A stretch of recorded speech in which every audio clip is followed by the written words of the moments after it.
मैं अभिमन्यु है। मैं वैसे जगह जगह पर यात्रा करता हूँ। एक ऐसी ही यात्रा मैंने मासीनाराम में की। उस जगह की यादें अच्छी और बुरी दोनों। ऐसा क्यों, ये मैं बताता हूँ। आज से करीबन 5 साल पहले मैं अपने कमरे के अंदर बैठे अपनी अगली यात्रा के बारे में सोच विचार कर रहा था कि इस बार कहाँ जाया जाए। तो सोचते सोचते ख्याल आया कि क्यों ना चेरापूंजी के मासीनाराम चला जाए। फिर मैंने ट्रेन का टिकट बुक किया और अगली सुबह 4 बजे स्टेशन के लिए रवाना हो गया। कुछ मिनटों के बाद ट्रेन भी आ गई और जाकर मैं अपनी सीट पर बैठ गया। ट्रेन में सफ़र करते करते नए नए लोग मिले, उनसे बातें की। इसी तरह करते हुए कुछ ही दिनों में मैं आ पहुंचा चेरापूंजी। अभी मंजिल आया नहीं था। वहां से ऑटो पकड़कर आ पहुंचा मासीनाराम गांव। फिर यहाँ ठहरने के लिए कोई घर ढूंढने लगा। ऐसे ही घर खोजते खोजते रास्ते में एक चाचा जी दिखे, जो मेरी ओर आकर पूछने लगे, क्या हुआ बेटा, क्या खोज रहे हो। मैंने कहा, कुछ नहीं चाचा जी, बस यहाँ रहने आया हूँ कुछ दिनों के लिए।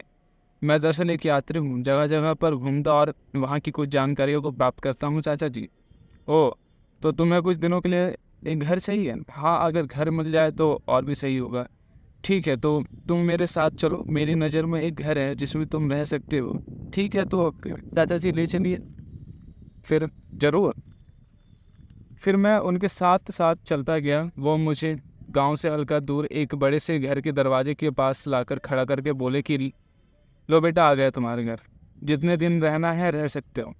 मुझे थोड़ा अजीब लगा कि आखिर इतना बड़ा घर, वो भी गांव से हटकर, और यहाँ कोई रहता भी नहीं है।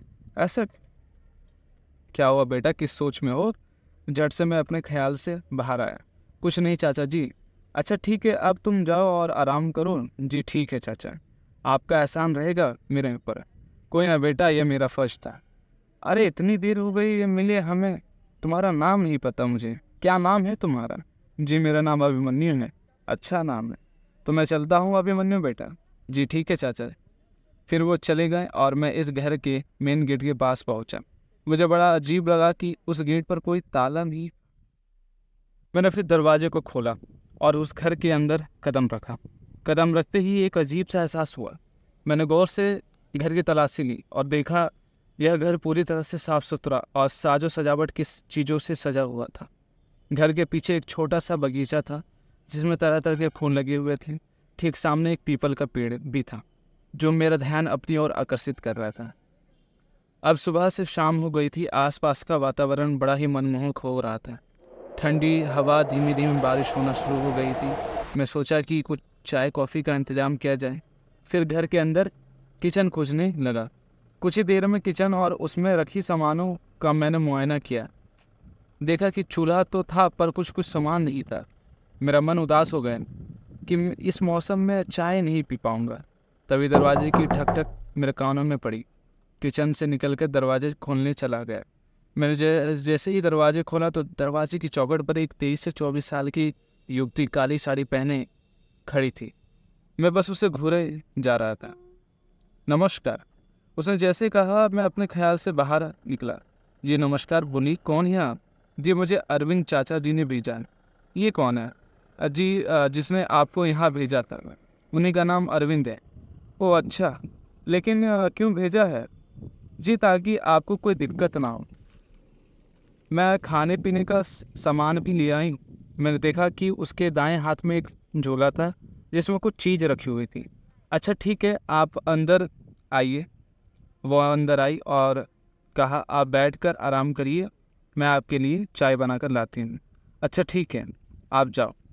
अच्छा एक मिनट, वैसे क्या आप अपना नाम बता सकते हैं? जी मेरा नाम माया है। अच्छा ठीक है माया, अब आप जाओ, मैं यहीं बैठा हूँ। जी ठीक है। इतना कहकर वो चली गई। मैं थोड़ी देर बैठा, फिर सोचा क्यों ना थोड़ा बगीचे की तरफ होके आऊँ। वहाँ गया तो देखा कि अभी सूरज ढल गया। धीमी धीमी बारिश हो रही थी। ठंडी ठंडी हवा मेरे बदन को छूकर बह रही थी। यह मौसम देख मेरे मन में आनंद की एक उमंग उठी। बड़ा अच्छा लग रहा था। पूरे दिन ट्रेन से यहाँ सफ़र करते करते थक गया था, पर यहाँ का वातावरण को देख मेरा मन उमंग से भर गया।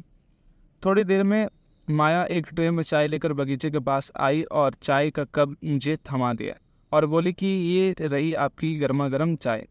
मैंने रात में खाने की तैयारी शुरू कर दी है, 1 घंटे के बाद बन जाएगा।